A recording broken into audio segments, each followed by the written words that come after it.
Hi, everybody. I'm Hedi Lampert, author of The Trouble with My Aunt, autobiographical fiction. And shortly after I published the book, I became a coach using everything I know and have gleaned over several decades of feature writing in magazines and then becoming a published author. I now teach that to would-be authors around the world. And today I'm joined by one of my former mentees, a person of whom I am extremely proud. This is Jim Wilson. Hello, Jim. Hello there, Hedi. And Jim is the author of Tuned In, Memoirs of a Piano Man. He is an award-winning composer and performer. He's had several albums in the Billboard Top 20, two PBS specials, and his music has been streamed by millions of fans around the globe. He's now written a bestseller, but let me tell you, Jim wasn't always a writer, and he wasn't a really good writer. He came to me. I helped to make him. So, and Jim, I don't think you'll mind me saying that. So, having No, I won't. all of that, um, tell us a bit about the book, and then we'll move uh, the process of writing it. Right. Well, the book it's tuned in, Memoirs of a Piano Man. And then the subtitle is Behind the Scenes with Music Legends and Finding the Artist Within.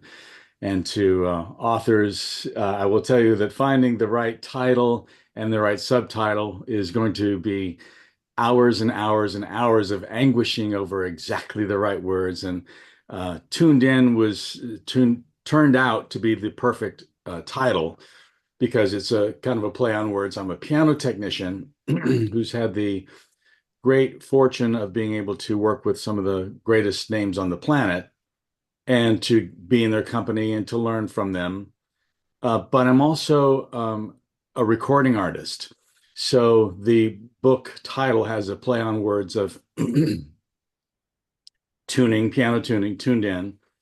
But as we'll get into in this conversation, I had a life-changing event that made me stop and think, what is success about? Is it about tuning for all these celebrity clients, or do I have some kind of artistic statement to make? And so the last half of the book is about tuning in to your truer purpose. And so around the beginning of the pandemic, well, first of all, in 2016, I started this Word document called Jim Wilson Autobiography. I just knew that I needed to get some of these stories down, and I started just throwing little random nuggets into this Word document. So I'd had this Word document with all these ideas, and it was around the pandemic that I thought it's now time to cobble these into some sort of cogent narrative. And thankfully, I found Hedi, and by this time I had written, maybe two or three chapters, and I was really proud of it. Sent it to her, and I will never forget that first meeting. I was literally kind of sweating because I was thinking, do you not like anything that I've written? And it wasn't that she was being dismissive. It's that she was just trying to tell me this can be a lot better. Yeah. And over a period of a year or more, I found I found the distinction between sort of summary and story, between a story and a scene. And in the process of trying to become a better writer, one of the other things I did was read a ton of memoirs. I read no less than 50 memoirs in the last, 4 years or so. And I found, number one, the ones that really connected with me are the ones that where they reveal their humanity. They're not afraid to be Yeah. vulnerable with us, and that's when you can really connect. And as I But recall, you were quite spare with any revelations at the beginning. It was I asked you all sorts of questions about scent, texture, taste. visceral Yeah. feelings, Yes. and started doing exercises to really get you going Yes. down Deeper. below the surface because I was like, well, why? Why do we even need to know this? And I Right. think what through the we also encourage you to reflect on why you were telling us that, why it was Yes. important, because otherwise it was kind of a list of very famous people that you Right. some contact with, Ex exactly. And anecdotes, but we needed to know why. yes. And of the memoirs that I read, the ones that really connected with me, they really they reveal their humanity, but also there was a narrative arc to it. And Yeah, the ones that where they didn't do this deep dive you're talking about, it's just kind of reportage, you know? Okay, this happened, and then that happened, that yeah, happened. And a lot of what I was writing was kind of that. And you kind of kept pushing me. How does that make you feel? yeah. What's your internal, what was your spin on this? And man, I'm so glad that I opened myself up to the slings and arrows, and you brought them, but you got to have that. You have to, if you really want your work to be something other than just, you know, a diary, then you need to have it be tight. And I learned so much from you, not just the structure but some wonderful distinct. The biggest thing was, of course, rule number one: show, don't tell. Yeah. Okay. Well, what does that mean? How does that translate to the page exactly? I was really angry. Right. Yes, we got that. But show us what that means. Don't even say angry. Just say my the veins in my neck were, you know, Yeah. bulging and so I had the first draft, eventually got through that, and then literally I did probably 10 drafts. And at least one of them was finding ways to take out those little things that convenient little summaries and figure out ways to display that. And one of the things I'm so grateful to have learned from you is a great place to do that, to show, don't tell, is in dialogue tags. You're giving um, away all my secrets. well, they're going to have to study with you to get find So, out exactly how to do that. But one moment in particular, I was writing about this scene where I just had arrived in London for the first time, and I got into a cab, and I knew that from you that we get extra points for dialogue. You want more dialogue in there, and so I began with the cabbie saying, "Which way you heading?" said the cabbie, and you said, "No, no, no. This is a great opportunity to replace a boring dialogue tag with an action tag." So that became, "Where you heading, Gov?" The cabbie reached up, adjusted his mirror, and sure. gave me a nod. Yeah. Boom. So it That became just, cinematic. I encourage you to work in a cinematic way, almost yes, with the eye yes, of a movie director. And yes. um, so I think you've pretty much covered then and now. You as a writer, you really learned to use all those tools and apply them to the memories. Mhm. And I mean, there's this thing that what really is a memory, how much of it is true, because what you're seeing then is through the lens of now. And so, we need to know all of those things, the you now, which was the reflection part of what Yes, was important. And then, of course, trying to put us into the immediacy of those scenes and that action. So, what would your advice be to other would-be writers of memoir?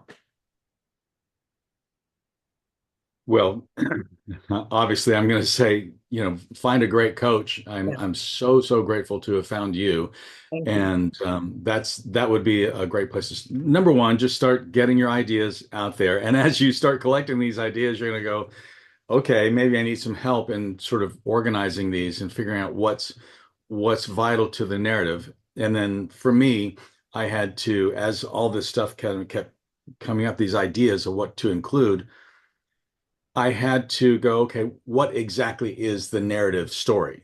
Yes. Basically, what's the log line of this? Insecure West Texas kid has dreams of making it in the music business, leaves his broken home in West Texas to pursue fame and fortune in Los Angeles, gets distracted by fame and fortune in another way, but not via his dreams. Best friend dies of a heart attack at the age of 37.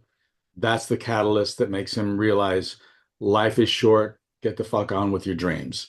And Yeah. that's when I realized, okay, everything that's not that, let's take the editing knife and cut it out. Yeah. And as this thing evolved, like I said, you want to leave blood on the page, as you kept encouraging me to do. And then the tightrope becomes, but you don't want to leave vomit on the page either. So that's where working with you was great. It's like great story, but how does it serve the narrative? You know, or I mean, or sorry. yeah, there is a lot of it's a lot of therapy, working with you. It really is. And you if you really want to connect with people, you do have to leave blood on the page and you have to dig into those moments. And there were some things in my life that turned out to be the most powerful parts of my book, but I was avoiding those, Yeah. And so you encouraged me to go into those, and the narrative arc of me as a father is one of the most compelling things of my book. And I originally had written at the beginning of the book, I got a phone call from a girl saying I'm pregnant, and then in the epilogue, I said, "Fatherhood is the best thing ever." And so the early And beta readers were going, how "Wait, did that happen? well, how did that happen?" It's like, Yeah. no, no, dude, no, sorry, man. Yes, there's a lot of shame involved. There's a lot of stuff you're going to have to confront. You have to open up and let people know what it is, how your journey, the good, bad, and the ugly. And so that was a really great revelation of, to the degree that it serves the narrative. Yeah. You have to open up and let people in. Jim, thank you. So, where can readers and now listeners get hold of Mhm, the book? mhm. Well, it's available on Amazon and tuned in Memoirs of a Piano Man. And the book looks, I just so happen to have one right here. It My looks so goodness. beautiful and it's won all these Yeah, awards, which I'm so proud of.